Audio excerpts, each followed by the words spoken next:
Morning students, আজি আমি এটা নতুন চেপ্টাৰ পঢ়িম। চেপ্টাৰটোৰ নাম হৈছে অম্ল, ক্ষাৰক আৰু লৱণ। ঠিক আছে, এতিয়া এই অম্ল, ক্ষাৰক আৰু লৱণ পাঠটি পঢ়াৰ আগতে আমি প্ৰথমতে জানি লওঁ যে অম্ল কি আৰু ক্ষাৰক কি। ঠিক আছে, এতিয়া অম্ল কি, তোমালোকে দেখিছেনে কিছুমান বস্তু খোৱাত, কিছুমান বস্তু খাই পেলাই টেঙা লাগে, হয় নাই? যেনেকৈ নেমু টেঙা বা তেঁতেলী টেঙা বা কমলা টেঙা, যেতিয়া আমি খাওঁ আমাৰ টেঙা লাগে। বিলাহীটো আমাৰ টেঙা থাকে, হয় নাই? এতিয়া যিবোৰ বস্তু খাই পেলাই আমাৰ টেঙা যেন অনুভৱ হয়, তাৰমানে তাত কি থাকে? অম্ল থাকে। হ'ব, মানে অম্লৰ সোৱাদ কি? টেঙা। যিবোৰ বস্তু টেঙা হয় সেয়াই তাত কি থাকে? অম্ল থাকে। ঠিক আছে, এতিয়া অম্ল মানে কি? অম্লৰ সোৱাদ কি? অম্লৰ সোৱাদ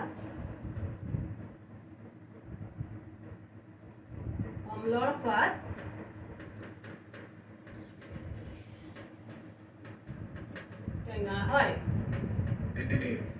তাৰপিছত আহা ক্ষাৰক কি?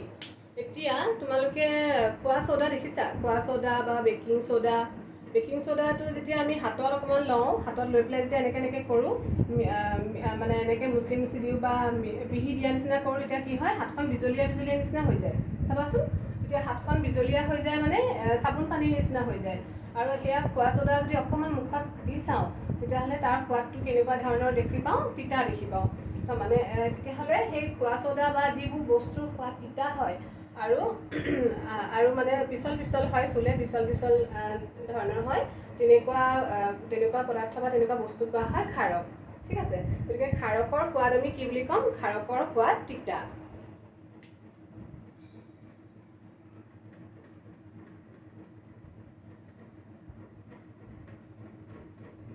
ক্ষাৰকৰ সোৱাদ তিতা হয়।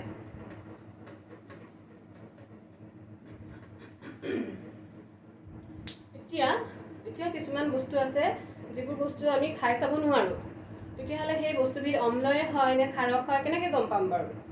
সেইটো কাৰণে এটা আজি আমি পৰীক্ষা কৰিম। ঠিক আছে, কিছুমান বস্তু আম্লিক হয় নে ক্ষাৰকীয় হয়, সেই বস্তুটো জানিবলৈ আমি কিছুমান দ্ৰৱ ব্যৱহাৰ কৰিব পাৰোঁ।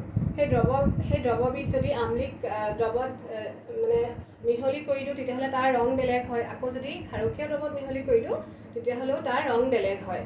ঠিক আছে, এতিয়া সেই দ্ৰৱবোৰ কোৱা হয়, যি দ্ৰৱই মানে কোনবিধ দ্ৰৱ ক্ষাৰকীয় বা কোনবিধ দ্ৰৱ আম্লিক সেই চিনাক্তকৰণ কৰিব পাৰোঁ, তেনেকুৱা দ্ৰৱক কোৱা হয় সূচক বা ইণ্ডিকেটৰ।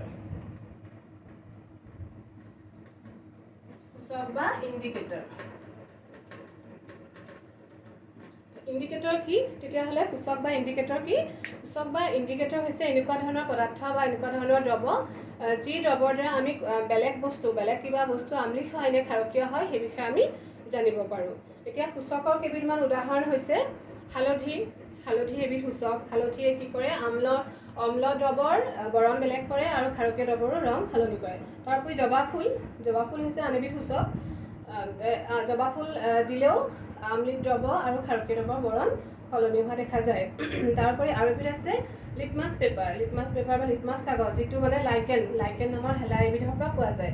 তেতিয়া সেই লিটমাছ পেপাৰো যদি আমি আম্লিক দ্ৰৱ বা ক্ষাৰকীয় দ্ৰৱত মিহলাই দিওঁ, তেতিয়াহ'লে তাৰ বৰণ সলনি হোৱা দেখা যায়। ঠিক আছে, এতিয়া আজি আমি এটা পৰীক্ষা কৰিম। আমি ল'ম জবা ফুলৰ পাতেদি কোনটো দ্ৰৱ আম্লিক হয়, কোনটো দ্ৰৱ ক্ষাৰকীয় হয়, আমি সেইটো চিনাক্তকৰণ কৰিম। ঠিক আছে, এতিয়া এয়া চোৱা, এয়া মই কেইটামান জবা ফুল দেখাইছোঁ। তোমালোকে যিকোনো জবা ফুল ল'ব পাৰা। আমাৰ ঘৰত ৰঙা আৰু এইটো আছে, গতিকে দুবিধেই লৈছোঁ। তাৰপিছত লৈছোঁ নেমু অম্লৰ কাৰণে আমি লৈছোঁ নেমু। এতিয়া এয়া হৈছে নেমু পানী, এবিধ হৈছে নেমু পানী। এয়া হৈছে জবা ফুল আমি অকণমান উতলাই পেলাই, জবা ফুলৰ ফুল কেইটামান অকণমান উতলাই পেলাই আমি এয়া প্ৰস্তুত কৰিছোঁ। ঠিক আছে, এয়া হৈছে জবা ফুলৰ পানী। আৰু এইটো হৈছে চাৰ্ফৰ পানী। এয়া আমি ক্ষাৰক হিচাপে লৈছোঁ। আৰু এয়া নেমু পানী আমি অম্ল হিচাপে লৈছোঁ। আৰু এয়া জবা ফুলৰ দ্ৰৱ আমি সূচক হিচাপে লৈছোঁ। এতিয়া আমি কি কৰিম? এই জবা ফুলৰ দ্ৰৱ এইবিধ আমি অকণমান ইয়াত নেমু পানীত দিম আৰু এবাৰ ইয়াত দিম।